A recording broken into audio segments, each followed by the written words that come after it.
Varkala tourism മേഖലയിലെ കുതിച്ചുചാട്ടത്തിന് മുതൽക്കൂട്ടായ അരിവാളം ബീച്ചിനെ അധികാരികൾ കൈയൊഴിഞ്ഞു. Tourism മേഖലയായി നിലനിർത്താൻ സാധ്യതയുള്ള അതിമനോഹരമായ അരിവാളം ബീച്ചിനെ അധികാരികൾ അവഗണിക്കുന്നതിനെതിരെ പ്രതിഷേധം ശക്തമാവുകയാണ്. മനോഹരമായ അരിവാളം ബീച്ച് തകർച്ചയുടെ വക്കിലാണ്. TS കനാലിന് കുറുകെ സ്ഥാപിച്ചിരിക്കുന്ന പാലം തകർച്ചാ ഭീഷണിയിലാണ്. പാലം തുരുമ്പെടുത്ത് ദ്രവിച്ച് പല ഭാഗങ്ങളും അടർന്നു വീണ് കഴിഞ്ഞു. ദുരന്ത സ്മാരകമായി നിലനിൽക്കുന്ന ഈ പാലം ദ്രവിച്ച് വിടവുകൾ വീണ് കാൽനട യാത്ര പോലും ദുഷ്കരമാണ്. എത്രയും വേഗം പാലം പുനർനിർമ്മിക്കണമെന്നതാണ് നാട്ടുകാരുടെ ആവശ്യം. വെട്ടൂർ പഞ്ചായത്തിലെ ടൂറിസ്റ്റ് മേഖലയിൽ ഏറ്റവും വലിയ മതിപ്പുള്ള ഒരു പ്രദേശമായിരുന്നു അരിവാളം ടൂറിസം പദ്ധതി. കഴിഞ്ഞ UDF ഗവൺമെന്റ് സമയത്ത് തീരദേശ മേഖലയിൽ വളരെ വലിയ പഠനം നടത്തിയതിൽ ഏറ്റവും കൂടുതൽ സൗകര്യപ്രദമായ സ്ഥലവും പ്രകൃതിക്ഷോഭമുള്ള സമയത്ത് പോലും കടൽ കയറാതെ ആ തീരം നിലനിൽക്കുന്നതായിട്ട് കണ്ടെത്തിയത് കൊണ്ടാണ് അരിവാളം മേഖലയിൽ ടൂറിസം പദ്ധതി ആരംഭിച്ചത്.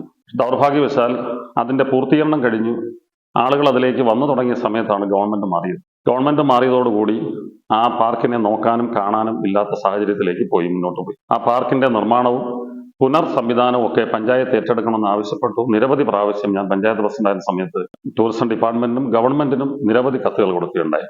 പക്ഷേ UDF ഗവൺമെന്റ് സമയത്ത് വന്ന ഒരു സംവിധാനമായതുകൊണ്ട് തന്നെ രാഷ്ട്രീയ പകപോക്കലിന്റെ ഭാഗമായി അതിന്റെ തുടർ പദ്ധതികളെല്ലാം അവസാനിപ്പിക്കുകയാണ്. ആ പാർക്ക് വന്നതോടുകൂടി അവിടെ പ്രദേശവാസികളായ ആളുകളും അതുപോലെ തന്നെ സ്വദേശികളും വിദേശികളുമായ ടൂറിസ്റ്റുകൾ ധാരാളം പേർ വൈകുന്നേരങ്ങളിലും മറ്റു സമയങ്ങളിലും കുടുംബസമേതം വന്ന് ഈ പാർക്കിനകത്ത് അവരുടെ സമയം ചെലവഴിക്കുകയും വളരെ ആനന്ദകരമായി ഉല്ലാസകരമായി അത് പ്രയോജനപ്പെടുത്തുകയും ചെയ്തുകൊണ്ടിരുന്നു. അതുപോലെ ഈ TS കനാലിന് കുറുക്കെ ഈ പാർക്കിലേക്ക് ചെല്ലുന്നതിന് വേണ്ടി ആ ടൂറിസം പദ്ധതിയിൽ ഉൾപ്പെടുത്തി മനോഹരമായ ഒരു ബ്രിഡ്ജ്, നല്ല രീതിയിലുള്ള ഒരു ബ്രിഡ്ജിന് അന്ന് രൂപകൽപ്പന ചെയ്തിരുന്നു. ഗവൺമെന്റ് മാറിയതോടുകൂടി ആ പദ്ധതി ഉപേക്ഷിച്ചു. വളരെ വലിയ സമരവും പ്രതിഷേധവും വന്നപ്പോൾ താൽക്കാലികമായി നടക്കുന്നതിന് വേണ്ടി ഒരു പാലം നിർമ്മിച്ചു. ആ പാലത്തിന്റെ അവസ്ഥ ഇന്ന് വളരെ ദയനീയമാണ്. ഏത് സാഹചര്യത്തിലും നിലംപൊത്താവുന്ന രീതിയിലാണ്. കുറച്ച് കേഡർ ഫിറ്റ് ചെയ്ത് അതിന്റെ മുകളിൽ വളരെ വില കുറഞ്ഞ അല്ലെങ്കിൽ ഒട്ടും ഉറപ്പില്ലാത്ത തകിട് പാകിയിരിക്കുകയാണ്. ആ തകിട് ഇപ്പം നമുക്ക് കാണാം.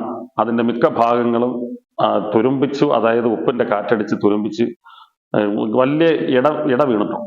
കുട്ടികൾ ആരെങ്കിലും അതിലെ നടന്നു പോയാൽ അവർ അതിനകത്ത് കാലതിനിടയിലാകും. മാത്രമല്ല ആ കനാലിലേക്ക് വീഴാനുള്ള സാധ്യതയുമുണ്ട്. ഇപ്പൊ അവിടെയുള്ള മത്സ്യത്തൊഴിലാളികളാകട്ടെ ടൂറിസ്റ്റ് മേഖല ആളുകളാകട്ടെ മറ്റുള്ള ആളുകൾ ആർക്കും തന്നെ അങ്ങോട്ട് പോകാനുള്ള ഏക ആശ്രയമായിട്ടുള്ളത് ഈ നടപ്പാത അടിയന്തരമായി ആ പാലം മാറ്റി വളരെ സൗകര്യപ്രദമായി ജനങ്ങൾക്കും പ്രദേശവാസികൾക്കും മറ്റു ടൂറിസ്റ്റുകൾക്കും പോകാൻ പറ്റുന്നത്, പ്രത്യേകിച്ച് മത്സ്യത്തൊഴിലാളികൾ ഉൾപ്പെടെയുള്ളവർക്ക് പോകാൻ പറ്റുന്നതിനുള്ള പാലം നിർമ്മിക്കാത്ത പക്ഷം ഇത് വലിയൊരു ദുരന്തത്തിന് സാധ്യതയുണ്ട്.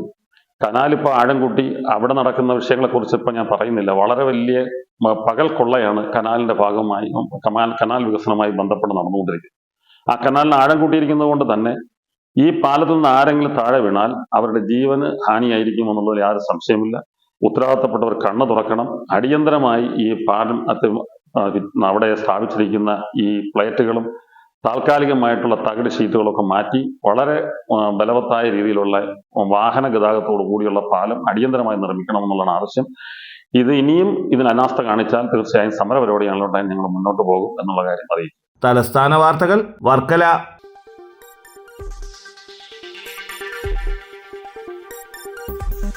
ഈ വാർത്തകൾ നിങ്ങൾക്കായി അവതരിപ്പിച്ചത് ആലങ്കോട് റേബിനിൽ നിന്നും പർച്ചേസ് ചെയ്യുമ്പോൾ ഹോൾസെയിൽ വിലയ്ക്കൊപ്പം ഏറ്റവും കുറഞ്ഞ പണിക്കൂലിയും കൂടാതെ കൈനിറയ സമ്മാനങ്ങളും.